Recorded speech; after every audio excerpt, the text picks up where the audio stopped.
Morning everyone. So ఈరోజు మన topic వచ్చేసి ట్రాన్సియంట్ అనాలిసిస్. మనం ప్రీవియస్ సెషన్స్ వరకు ఆపరేటింగ్ పాయింట్ అంటే ఏంటి, డీసీ అనాలిసిస్ అంటే ఏంటి ఇవి చూసాం కదా. సో ఈ సెషన్లో మనం ట్రాన్సియంట్ అనాలిసిస్ అంటే ఏంటో చూద్దాం. ఫస్ట్ ట్రాన్సియంట్ అనాలిసిస్కి వెళ్ళే ముందు టైం కాన్స్టెంట్ అంటే ఏంటి, సో అలాగే మనం ఈ కాన్సెప్ట్లో ఆర్సీ సర్క్యూట్స్ని ఎందుకు మాట్లాడుకుంటున్నాం, సో అలాగే ట్రాన్సియంట్ అనాలిసిస్ని ఎలా సిమ్యులేట్ చేయాలి, సో అవి ఈ సెషన్లో చూద్దాం. Okay. So first transient analysis అంటే ఏంటి. ట్రాన్సియెంట్ అనాలిసిస్ అంటే అది ఒక సిమ్యులేషన్ టెక్నిక్ అన్నమాట. సో ఇక్కడ చూడండి, మీరు చూడొచ్చు, transient analysis is a simulation technique that studies how a system changes from one state to another over time. అంటే టైంని యూజ్ చేసుకో, అంటే ఇది ఒక టైం డొమైన్ సిగ్నల్ యూజ్ చేసి చేస్తాం. ఇది ఎలాగంటే ఏదన్నా ఆ, ఒక ఎలక్ట్రానిక్ సర్క్యూట్ కానీ ఒక సిస్టమ్ కానీ టైంని బేస్ చేసుకుని స్విచ్ అవుతూ ఉంది, అంటే ఒక స్టేట్ నుంచి ఇంకో స్టేట్కి మారుతుంది. సో అలా మారేదాన్ని మనం అనలైజ్ చేయడం కోసం ట్రాన్సియెంట్ అనాలిసిస్ యూజ్ చేస్తాం. అంటే అది ఒక టైం బేస్ చేసుకుని స్విచ్ అవుతుంది కదా, సో దాన్ని మనం డీసీలో స్విచ్ కరెక్ట్గా చేయలేం, ఎందుకంటే డీసీ అనేది స్టడీ స్టేట్ అనాలిసిస్, స్టడీగా ఉంటుంది. టైం మారినా అది ఏం మారదు.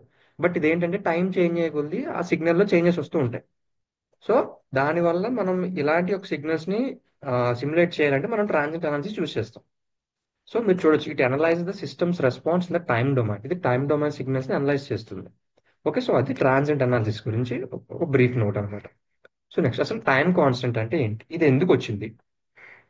సో మీరు చూడొచ్చు, time constant is a parameter that measures how quickly system response to change in input. So మనం బెస్ట్ ఎగ్జాంపుల్ తీసుకుందాం. సో ఓకే, మనం ఇందులో ఆర్సీ సర్క్యూట్ గురించి మాట్లాడదాం అనుకుంటున్నాం కదా. మన ఆర్సీ ఎందుకు మాట్లాడుతున్నాం, సో మీకు ముందు ఆర్సీ చెప్పిన టైం కాన్స్టెంట్ గురించి చెప్తాను, మీకు అర్థమవుతుంది. సో మనం ఇంట్లో ఫ్యాన్ ఉంది అనుకోండి, మనం స్విచ్ ఆన్ చేస్తాం, స్విచ్ ఆన్ స్విచ్ ఆఫ్ చేస్తాం కదా. సో స్విచ్ ఆన్ అప్పుడు కానీ స్విచ్ ఆఫ్ అప్పుడు కానీ ఫ్యాన్ సడన్ గా ఆన్ అవ్వదు, సడన్ గా ఆఫ్ అవ్వదు. రీజన్ ఏంటి అంటే అందులో కెపాసిటర్ ఉంటుంది. కెపాసిటర్ ఏంటంటే సడన్ చేంజెస్ ని తీసుకోదు. అది రీజన్ ఎందుకు అంటే ఆ మీకు current and voltage equation idea ఉండి ఉంటుంది. I equal to C into dv by dt. Clear కదా, I equal to C into dv by dt. So ఏదన్నా మనం ఒక చేంజ్ ని కనిపెట్టాలి అంటే ఐ మీన్ ఒక డివి బై డిటి అంటే differentiation voltage and differentiation in time కదా. దాన్ని ఎలా రాస్తాం, V2 - V1 కానీ T2 - T1 కానీ. సో ఇప్పుడు మనకి ఫ్యాన్ సడన్ గా ఆన్ అవ్వాలంటే దానికి టైం డిఫరెన్స్ జీరో ఉండాలి, అంతే కదా. సడన్ గా స్విచ్ ఆన్ అవ్వాలంటే దానికి టైం డిఫరెన్స్ ఉండకూడదు. సో కరెక్ట్ గా స్విచ్ ఆన్ అయిపోవాలి. అప్పుడు ఏమవుతుంది, I equal to C into dv by డిటిలో డిటి జీరో అవ్వాలి. డిటి జీరో అయితేనే కదా సడన్ గా స్విచ్ ఆన్ అవుతుంది, ఎందుకంటే టైం ఉండకూడదు, దానికి అంత టైం తీసుకోకూడదు, సడన్ గా స్విచ్ ఆన్ అయిపోవాలి. అప్పుడు ఏమవుతుంది, డివి బై డిటిలో డిటి జీరో పెడితే అది ఇన్ఫినైట్ అవుతుంది. సో ఇన్ఫినైట్ కరెంట్ మనం సప్లై చేయలేము కాబట్టి, సో ఏ ఆర్సీ సర్క్యూట్ కూడా సడన్ చేంజెస్ ని తీసుకోదన్నమాట. సో అలా చేంజెస్ అలా సడన్ చేంజెస్ ని మనం అనలైజ్ చేయడానికి ట్రాన్సిట్ అనాలిసిస్ యూస్ చేస్తాం. అందులో టైం కాన్స్టెంట్ అనేది మేజర్ రోల్ ప్లే చేస్తుంది. ఎందుకు అంటే టైం కాన్స్టెంట్ ని టౌ లో మెజర్ చేస్తాం, టౌ అంటాం. Tau equal to RC. So RC values ని బేస్ చేసుకుని మనం టైం కాన్స్టెంట్ ని అనలైజ్ చేస్తాం. సో ఇది ఎందుకు వచ్చింది అంటే కెపాసిటర్ అనేది టూ టైప్స్ లో ఉంటుంది. ఒకటి ఛార్జింగ్ కెపాసిటర్ ఉంది, డిశ్చార్జింగ్ కెపాసిటర్ ఉంది. అంటే ఒక కెపాసిటర్ ఛార్జింగ్ అండ్ డిశ్చార్జింగ్ లో వర్క్ అవుతుంది.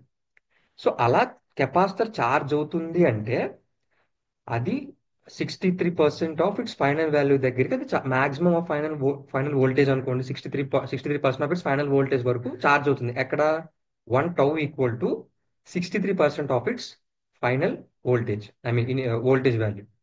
అలాగే డిశ్చార్జింగ్ అయితే 37% of its final value. So 1 tau of an RC equal to, ఒకవేళ ఛార్జింగ్ కెపాసిటర్ అయితే అది 63% ఉంటుంది, అదే డిశ్చార్జింగ్ అయితే 37% ఉంటుంది. సో ఇలా ఛార్జింగ్ అండ్ డిశ్చార్జింగ్ ని మనం మెజర్ చేయడానికి యూజ్ చేస్తే టైం కాన్స్టెంట్, ఎందుకంటే అందులో సడన్ చేంజ్ ఇన్ ఇన్పుట్ కదా. టైం ప్రకారం చేంజ్ అవుతూ ఉంటుంటే మనం ట్రాన్సియెంట్ అనాలిసిస్ అన్నాం. ఫస్ట్ మీరు స్లైడ్ లో చూసారు కదా, transient analysis time domain signal ని అనలైజ్ చేస్తుంది, అంటే టైం ప్రకారం చేంజ్ అవుతూ ఉంటుంది. మరి ఛార్జింగ్ ఆఫ్ ఎ కెపాసిటర్ అంటే చేంజ్ అవుతూ ఉంటుంది కదా ఇనీషియల్ టైం ప్రకారం. అలా చేంజ్ అయ్యేదాన్ని కెపాసిటర్ కి మనం టైం కాన్స్టెంట్ పారామీటర్ యూజ్ చేస్తాం. ఇక్కడ 63% of its final value one it is charging, అలాగే 37% అది డిశ్చార్జ్ చేయడం. క్లియర్, ఇది ఒక టైం కాన్స్టెంట్ బ్రీఫ్ నోట్ అన్నమాట. సో ఇక్కడ చూడండి, ఇది ఒక బేసిక్ ఆర్సీ సర్క్యూట్. చూడండి, ఒక వోల్టేజ్ సోర్స్ ఉంది, ఆర్ ఉంది, సి ఉంది, ఇది ఒక క్లోజ్డ్ లూప్. ఇది బేసిక్ ఆర్సీ సర్క్యూట్. దీనికి వోల్టేజ్ వర్సెస్ టైం గ్రాఫ్ తీస్తే ఈ ఆర్సీ సర్క్యూట్ కి గ్రాఫ్ ఇలా వస్తుంది, చూసారా. ఇది రైజింగ్, ఇది ఫాలింగ్. ఈ రెండింటికి డిఫరెన్షియేషన్ మీకు తర్వాత చెప్తాను. ఇక్కడ చూడండి, ఇది 63% ఉంది కదా, 63% దగ్గర ఇది 1 టౌ అనమాట. ఒక టౌ వాల్యూ దగ్గరికి ఈ వోల్టేజ్ అనేది 63% ఆఫ్ ఇట్స్ మాక్సిమం వాల్యూ వెళ్తుంది. అలాగే ఇది చూడండి, ఈ గ్రాఫ్ లో ఇది 37% దగ్గరికి వస్తుంది 1 టౌ దగ్గర. సో ఇప్పుడు మీకు టైం కాన్స్టెంట్ అర్థమై ఉంటున్నాను, ఇది ఒక బేసిక్ ఆర్సీ సర్క్యూట్. సో దీన్ని మనం అనలైజ్ చేద్దాం. ఇది చూడండి, మనం ఆర్సీ సర్క్యూట్ చూస్ చేసాం కదా, రెసిస్టర్ కి ఏముండదు. రెసిస్టర్ అనేది కరెంట్ ఫ్లోని అపోజ్ చేస్తూ వర్క్ అవుతుందని మన అందరికీ తెలుసు. బట్ కెపాసిటర్ అనేది మీకు చెప్పాను కదా, ఛార్జింగ్ అండ్ డిశ్చార్జింగ్ అని. ఇదిగో చూసారా, ఇది ఛార్జింగ్ ఆఫ్ ఎ కెపాసిటర్, ఇది discharging of a capacitor. And one more thing ఏంటి అంటే, ఇది మీకు అనలైజ్ చేసినప్పుడు ఈ పాయింట్ మీకు అర్థమవుతుంది. ఛార్జింగ్ ఆఫ్ ఎ కెపాసిటర్ ని మనం వోల్టేజ్ సోర్స్ కింద చూడొచ్చు, అలాగే డిశ్చార్జింగ్ ఆఫ్ ఎ కెపాసిటర్ ని కరెంట్ సోర్స్ కింద చూడొచ్చు. సో ఇది మీకు డిఫరెన్స్ నేను మీకు చెప్పేది మన గ్రాఫ్ లో మీకు చూపిస్తాను. ఎందుకంటే ఈ గ్రాఫ్ చూడాలంటే మీరు వోల్టేజ్ అట్ కెపాసిటర్ చూస్తే ఈ గ్రాఫ్ కనపడుతుంది, ఈ గ్రాఫ్ చూడాలంటే కరెంట్ అట్ కెపాసిటర్ చూస్తే ఈ గ్రాఫ్ కనపడుతుంది. సో అది మీకు డిఫరెన్స్ నేను చూపిస్తాను అక్కడ. సో నెక్స్ట్ చూద్దాం. హ్మ్. నేను మీకు చెప్పాను కదా, డీసీలో మనం ఏం వాడుతున్నాం, డీసీ వోల్టేజ్ డైరెక్ట్ V1 అనే వోల్టేజ్ ని డీసీ తీసుకుంటున్నాం. బట్ ఇదేంటి, టైం ప్రకారం చేంజ్ అయ్యేదానికే కదా ట్రాన్సిట్ అనాలిసిస్ అంటే. సో అప్పుడు మనం తీసుకునే సిగ్నల్ కూడా టైం ప్రకారం వేరీ అవుతూ ఉండాలి. సో అందుకే మనం తీసుకునేది పల్స్ సిగ్నల్. ఇదిగో చూసారా, పల్స్ సిగ్నల్. ఇది టైం ప్రకారం వేరీ అవుతూ ఉంటుంది. ఇదిగో చూసారుగా, టైం 10 నానో సెకండ్స్ కి ఎంత ఎక్కడ ఉంది, 20 నానో సెకండ్స్ కి ఎక్కడ ఉంది, 30 నానో సెకండ్స్ ఎక్కడ ఉంది. సో అలా వేరీ అవుతూ ఉంటుంది అనమాట. సో దీని సింటాక్స్ ఎలా రాయాలి అంటే, ఇక్కడ చూసారా, వి మీరు తీసుకున్న వోల్టేజ్ ఏ నోడ్ నుంచి ఏ నోడ్ వరకు ఉంది, n+n ఏ నోడ్ నుంచి ఏ నోడ్ వరకు మీరు తీసుకున్నది పల్స్ అంటే వోల్టేజ్ సోర్సే పల్స్ కూడా. సో ఏ నోడ్ నుంచి ఏ నోడ్ వరకు, సో అది మీరు తీసుకున్నది పల్స్ సిగ్నల్. బ్రాకెట్ ఓపెన్ చేసి V1. V1 అంటే దాని ఇనిషియల్ వోల్టేజ్, ఫైనల్ వోల్టేజ్. ఒకవేళ మీరు తీసుకున్న పల్స్ సిగ్నల్ 5 అనుకుందాం. So 0, 5 initial value, final value. Next TD అంటే డిలే, అది ఎంత డిలేతో స్టార్ట్ అవుతుంది, టైం డిలే ఎంత ఉంది అంటే. ఇక్కడ చూసారు కదా, ఇక్కడ డిలే ఉంది కదా, ఈ డిలే సమ్ 0. ఒక 3 అనుకుందాం, 3 నానో సెకండ్స్, 3 నానో సెకండ్స్ తర్వాత స్టార్ట్ అయింది. సో దీన్ని టీడీ అంటాం. అలా టీడీ ఉంటే టీడీ వాల్యూస్ ఇవ్వాలి. టీఆర్ రైస్ టైం, ఇదిగో ఇక్కడ ఇది పైకి వెళ్తుంది చూసారు, ఇది రైస్ టైం. ఆ రైస్ టైం వాల్యూ ఎంత, ఇది కిందకు వస్తుంది కదా, ఇది ఫాల్ టైం. అలా పల్స్ విడ్త్, ఇది పల్స్ విడ్త్.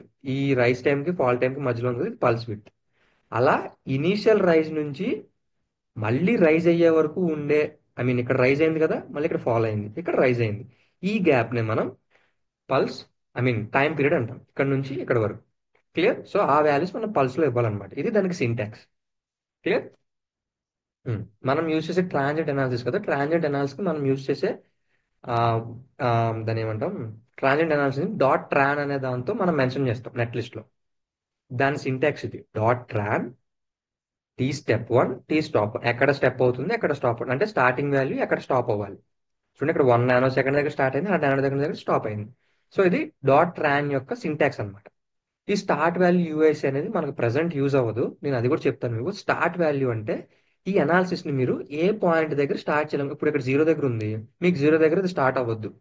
సో ఎక్కడో సమ్ ఇక్కడ టైం ఎంత అనుకుందాం, సమ్ ఇక్కడ నుంచి ఇక్కడ వరకు 10 నానో సెకండ్స్ అనుకుంటే మీకు 5 నానో సెకండ్స్ దగ్గర స్టార్ట్ అవ్వాలి. సో మీరు స్టార్ట్ వాల్యూ అనేది 5 నానో సెకండ్స్ ఇస్తున్నారు. సో అలా మీరు ఇందులో ఈ సింటాక్స్ లో మీరు ఇచ్చుకోవచ్చు. సో అది ఫస్ట్ మనకు యూజ్ అవ్వదు. సో మనం ఇక్కడ దాకా చూద్దాం. Dot Tron 1 nano second, 2 nano seconds వరకు. క్లియర్. ఇది ట్రాన్సిట్ అనాలిసిస్ అనమాట. ఇది ఒక బేసిక్ ఆర్సీ సర్క్యూట్.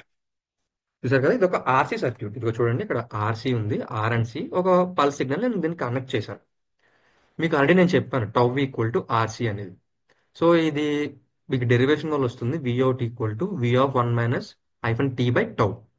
ఇది వోల్టేజ్ అనమాట. ఆర్సీ సర్క్యూట్ యొక్క వోల్టేజ్, అవుట్పుట్ వోల్టేజ్ ఎంత వస్తుంది దీని ప్రకారం క్యాలిక్యులేట్ చేస్తాం.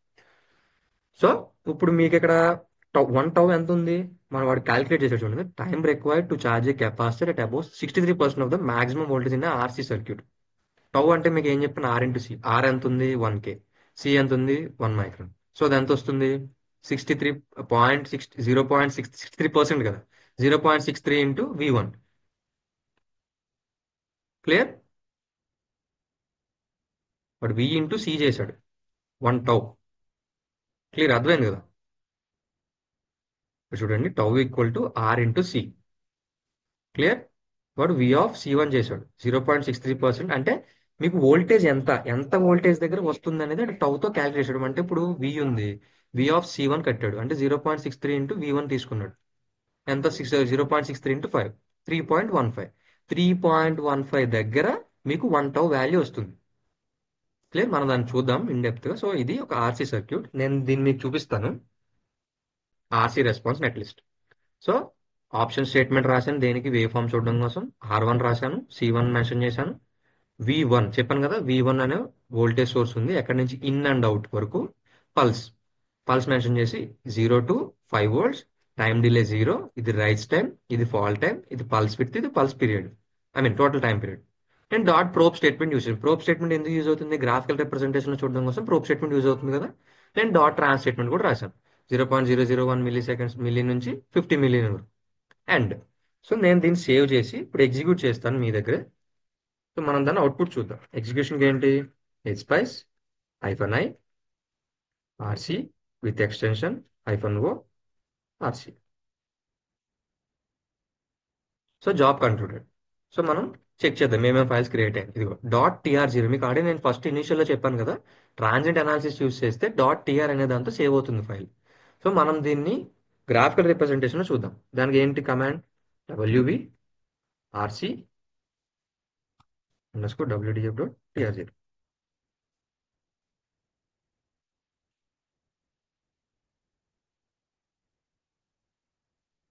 ఇది చూసారా? నేను వి అవుట్ చెక్ చేస్తున్నా, ఎందుకంటే వోల్టేజ్ మనం అక్కడి నుంచి ఇక్కడ తీసుకుంటున్నాం. V out, V in, V out. నేను వి ఇన్ క్లిక్ చేశాను. ఇదిగో చూసారా, వి ఇన్. ఇది ఏ గ్రాఫ్ ఇది? మీకు ఫస్ట్ డయాగ్రామ్ చెప్పాను కదా, ఇది ఏ type of graph? Sorry, I of V out చూశాను కదా, నేను ఐ ఆఫ్ C1 దగ్గర చూస్తాను. వి అవుట్ ఎందుకంటే సి అక్కడే కదా, సి నుంచే కదా తీసుకున్నది అవుట్పుట్. సో నేను ఐ ఆఫ్ C1 చూస్తున్నా, క్లిక్ చేస్తాను. ఇదిగో చూసారా, ఆ కరెంట్ కెపాసిటర్ దగ్గర చూస్తే అది డిశ్చార్జింగ్ గ్రాఫ్ లో ఉంది. అదే వోల్టేజ్ అట్ కెపాసిటర్ దగ్గర చూస్తే అది ఛార్జింగ్ దాంట్లో ఉంది. ఇప్పుడు మీకు అర్థమై ఉంటుంది ఛార్జింగ్ అండ్ డిశ్చార్జింగ్ ఎలా వచ్చింది అని. క్లియర్? సో ఇదన్నమాట, ఇది ఛార్జింగ్ గ్రాఫ్, ఇది డిశ్చార్జింగ్ గ్రాఫ్. క్లియర్? సో ఇలా మనం ట్రాన్సియెంట్ అనాలిసిస్ యూస్ చేసి ఆర్సీ రెస్పాన్సెస్ కి మనం ఇలా క్యాలిక్యులేట్ చేస్తాం థియరిటికల్ గా. మనం థియరిటికల్ గా గ్రాఫ్ ఇలా చూడొచ్చు. మీకు ఇందాక నేను చూపించాను. ఉమ్, ఇది రైజింగ్ కే కదా వచ్చింది. ఛార్జింగ్ అంటే వి ఆఫ్ సి దగ్గర చూసారు, ఇది ఐ ఆఫ్ సి దగ్గర చూసారు. ఇప్పుడు మీకు అర్థమైంది కదా కెపాసిటర్ అనేది ఎలా చేంజ్ అవుతుంది, దీన్ని వోల్టేజ్ సోర్స్ ఎందుకు అంటాం, దీన్ని కరెంట్ సోర్స్ ఎందుకు అంటామని నేను చెప్పాను కదా. కరెంట్ ఆఫ్ కెపాసిటర్ చెక్ చేస్తే డిశ్చార్జింగ్ ఫామ్ లో ఉంది, ఎందుకంటే స్టోర్ చేసుకునే ఎనర్జీని అది డిశ్చార్జ్ చేసినప్పుడు కరెంట్ కింద, కరెంట్ సోర్స్ కింద వర్క్ అవుతుంది. ఇదేంటి, వోల్టేజ్ స్టోర్ చేసుకుంటుంది, సో అది వోల్టేజ్ సోర్స్ కింద వర్క్ అవుతుంది. వోల్టేజ్ స్టోర్ చేసుకుంటుంది కదా, ఇందులో మొత్తం వోల్టేజ్ మీరు 0 to 5 volts వరకు దీన్ని ఛార్జ్ చేస్తున్నారు, దీన్ని డిశ్చార్జ్ చేస్తుంది. సో అందుకని ఇది వి ఆఫ్ సి దగ్గర కనబడుతుంది, ఇది ఐ ఆఫ్ సి దగ్గర కనబడుతుంది. Clear? So that's the end of the session. So I hope మీరు ట్రాన్సియెంట్ అనాలిసిస్ అంటే ఏంటో నేర్చుకున్నారు, ఆర్సీ అంటే ఏంటో నేర్చుకున్నారు, టైం రెస్పాన్స్ అంటే ఏంటో నేర్చుకున్నారు. Clear? Thank you very much.